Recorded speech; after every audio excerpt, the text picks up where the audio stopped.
to 2.7% on an annual basis. The big news today, bank earnings. JP Morgan Chase, Wells Fargo, and Citi will report before the opening bell. On Inflation Watch, gas prices rose 2 pennies overnight to $3.66 a gallon. The national average, folks, has risen every day since March 29th.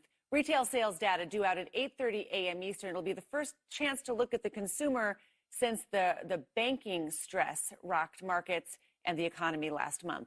Okay, so really, it is time to return to the office. That's what the Biden administration is telling federal employees, making clear they must, quote, substantially increase in-office work.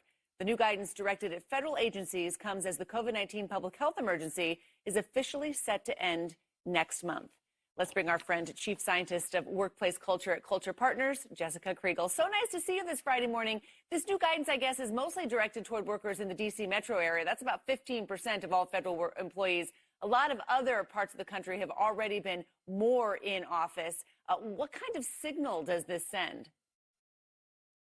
It's a negative signal to employees that what they want, which is clearly to work from home, does not matter. And that what the business wants, and by business I mean leaders, is most important. And this is cognitive bias in action in the workplace. Leaders believe that perhaps productivity is suffering because people are working remotely. And as a result, they're trying to take the only action that they know how, which is to force people back into the office. And unfortunately, it backfires. We've already seen what happens. People have been trying this for the last 2 years, and it does create negative consequences for the organization's culture. Yeah, they're getting creative, too, because they have to retain workers, but their workers have new expectations in the world post-COVID. The Wall Street Journal reports the law firm Davis, Polk & Wardwell is saying that bonuses could be cut if employees do not come to the office as often as required. JP Morgan this week also says bankers should work five days a week in the office. Is this a good strategy, especially when you look at the survey that finds almost a third of hybrid workers, they're willing to take a pay cut to be fully remote? Well, it's the classic carrot versus stick strategy approach. They are using the stick, unfortunately, which means they're saying we're going to take your pay if you don't show up. What about the alternative?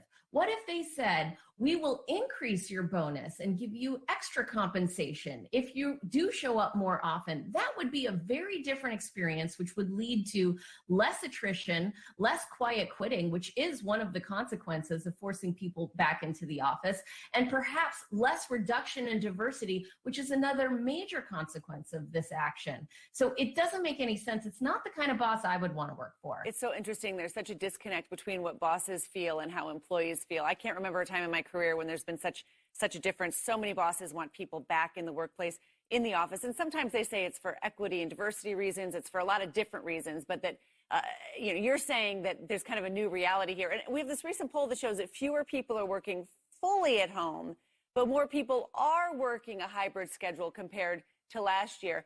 What does that tell you about the workplace trend, I guess, post-pandemic?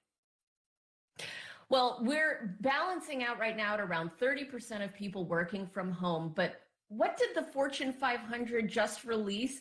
That last year was the most profitable year for the Fortune 500 and the highest revenues in the history of that study. So what we're seeing is productivity did not affect our ability to create profits, and yet people are being forced back into the office for fear of lack of productivity, not for the reality of it. And so many studies have shown that our productivity actually increased when we started working from home.